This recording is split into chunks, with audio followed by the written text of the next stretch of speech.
Hi, I am going to teach you about the 7 sacred teachings, also called the 7 grandfathers. And there's a story about that. After Great Spirit had created man, he was very busy creating many other things. And he didn't look in on man for a long time. Finally, he felt guilty. So he sent his agent and said, please go down and check in on people and see how they're doing. He said, I've kind of neglected them, and let me know how they're getting on. So the agent goes forward, and he walks, and he comes to the first village. And he tugs on the door, which is just a blanket, and says, excuse me, may I have a drink of water? And the man comes out angry and says, water, go get your own water. Am I your slave? And he sends the stranger away. At the next house, the agent listens, and he hears a man and woman fighting, saying terrible things to each other. And children are crying, and nobody's comforting them. He goes to another house, and there's an elderly man sitting out front who looks hungry and cold. And the agent says, grandfather, who looks after you? And he says, no one. I have no one. No one cares. He goes to the next hut, and 2 men are robbing it, taking all the precious belongings while the owner's away. He sees these same things over and over again. No matter where he goes, it's the same. People have lost their way. They've become dishonest. They cheat. They steal. They neglect their children. They neglect their elders. They behave abysmally. They are not hospitable towards strangers. It's horrible. The agent is very distressed and thinks, how am I going to tell Great Spirit? He sits down on a rock to contemplate. The sun is high in the sky. He's had nothing to eat all day, but he's wrapped in thought. A small child comes up and says, excuse me, grandfather, but I've noticed you have no pack. The agent said, that's correct. He said, well, how have you brought your lunch or your drinking cup? And the agent says, I haven't. The child says, well, you must be very hot and very hungry.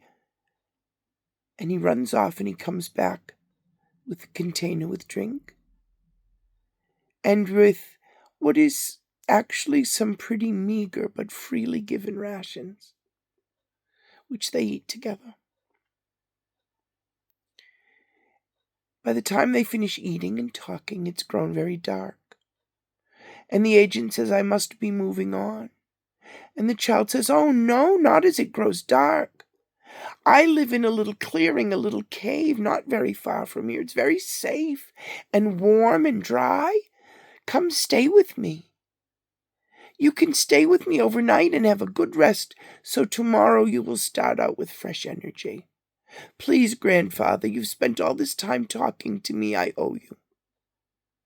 So the agent says, okay, and he goes back and he notices that the child has taken his own bedding to make a bed for the stranger and put it closest to the fire, and that the child himself has kept watch during the night to ensure that everyone is safe. He has been a more gracious host than any of his adult friends and family members. So when he goes to leave, the child says, wait, I fixed something for you. And he gives him some very basic supplies and a container with water and says, here, for your journey. And the agent says, oh, I shall come and see you again. And the child says, oh, tell me when. I'll go catch and prepare a rabbit for you. And the agent puts his hand up and says, no, next time I'll take care of you. It will be my turn. The boy says, okay, thank you. And he walks with the man to the edge of the clearing and tells him to be careful. When the agent reports back to Great Spirit, as he feared initially, Great Spirit was very upset. "Oh, this is all my fault," he said. "People have lost their way because I sent no one to teach them. And when left to their own devices, they grew selfish and dishonest and inhospitable and uncaring.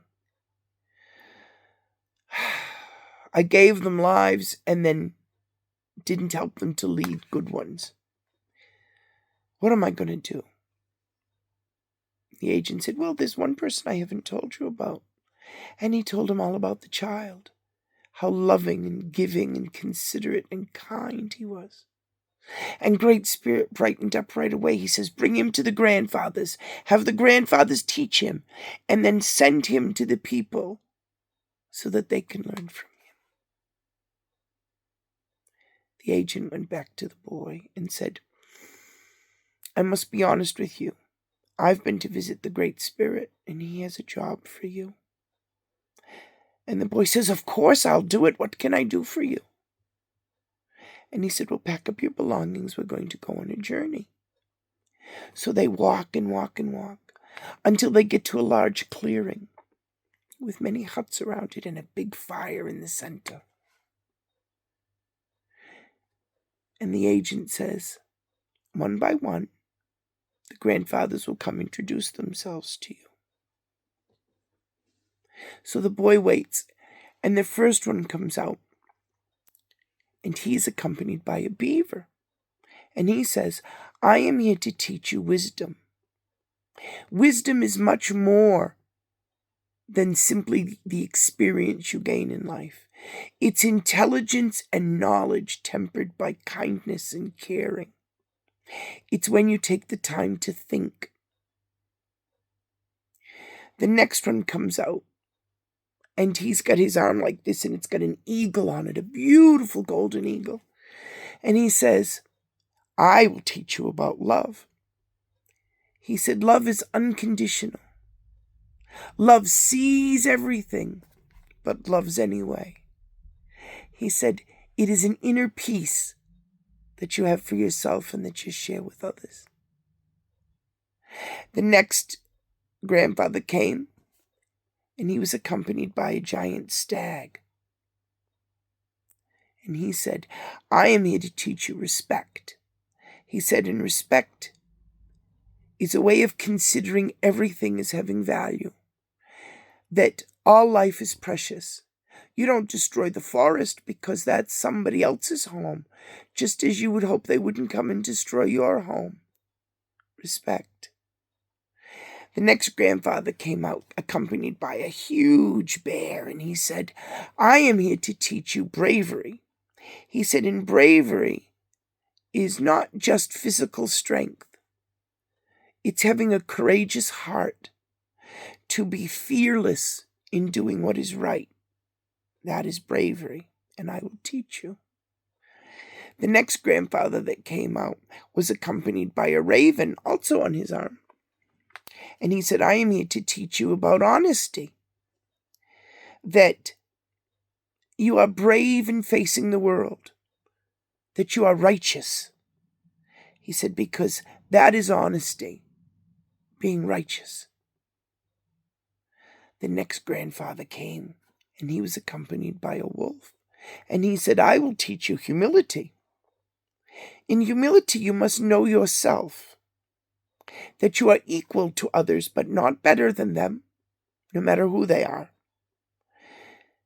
In humility, you will be meek, genteel, and patient." He steps aside, and the final grandfather comes in carrying a turtle.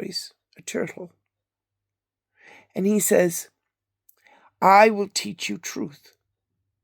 Truth is what it means to not deceive, to not lie to yourself or to others, to be honest and forthright, that others will trust you, and you can trust them." So these 7 men and their animals stood around him.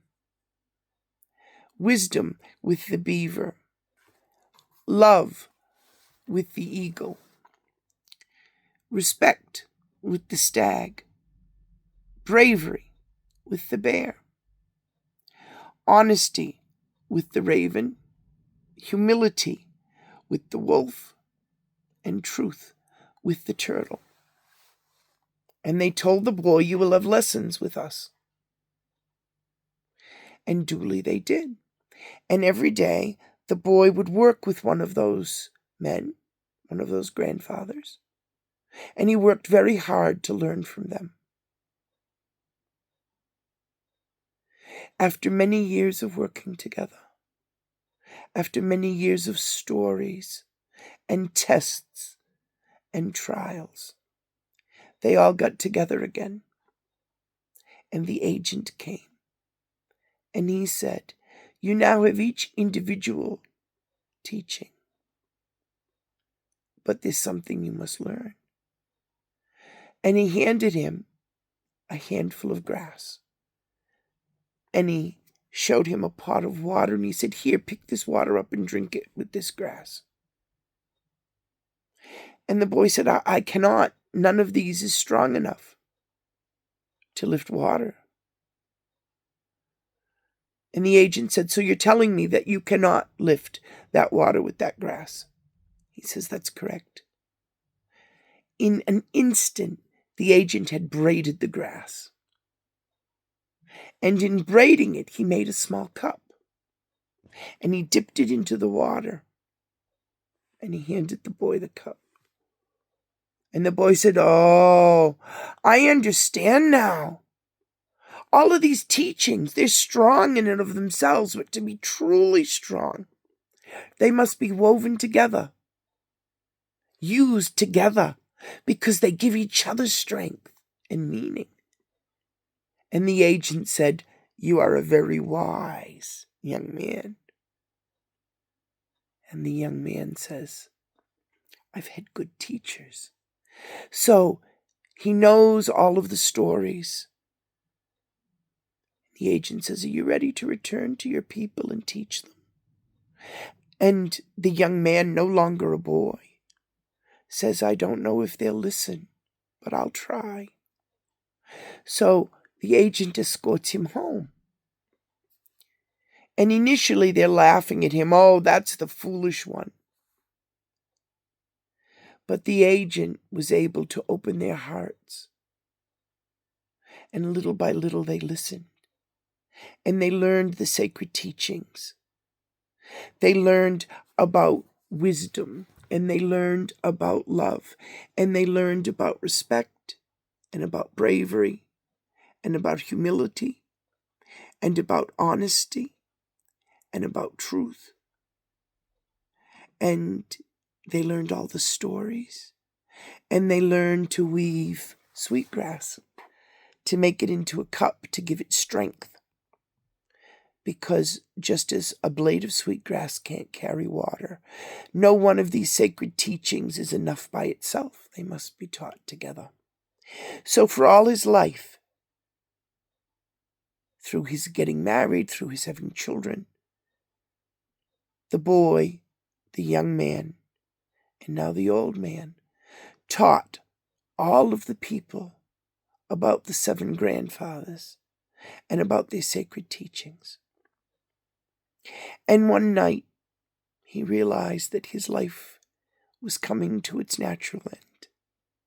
And he was sitting at a fire, contemplating the amazing things he'd seen and done in his life, when a small child came up to him and said, "Grandfather, you look very tired. Would you like a cup of water?" And the grandfather, the boy, the young man, and now a grandfather himself, said, yes, I would, child, please." So the child went and got him a drink. The grandfather said, "Child, do you know about the 7 sacred teachings, the 7 grandfathers?" And the child said, "Oh, yes, of course I do. This is very important to our people. It was brought to our people by a very brave and wise man to help us lead good lives." And he told all the stories that the man himself had been telling for all those years. And it made the old man's heart happy because he knew that his people would live well, that they had those teachings that meant so much and could keep them because they were now safely being passed down one to the other. That the teachings of the beaver for wisdom would go on, that love and the eagle would go on, that the stag and respect would go on, that bravery and the bear would go on, that honesty and the raven would go on, that humility and the wolf would go on, that truth and the turtle would go on, and they would all be braided together like a sweetgrass cup, so that they could be strong together, used together to give man a good life. The young child said, "If you will come with me, grandfather, my family would love to meet you and to feed you and to entertain you with their singing and dancing, for you've been most kind." The grandfather goes with them. Now, the older people in that group recognized the grandfather for who he was, that he was the messenger, the one who had brought these teachings to him. So they did feast for him and sing and dance and smoke tobacco and tell stories. And as they did, in the night, the man's spirit walked back to his Creator, leaving his body behind. And the child said, "Father, grandfather has left us. What will we do?" And his father said, "We will tell his stories and sing his songs and guide our people in the 7 sacred teachings." And they still do that today. Thank you.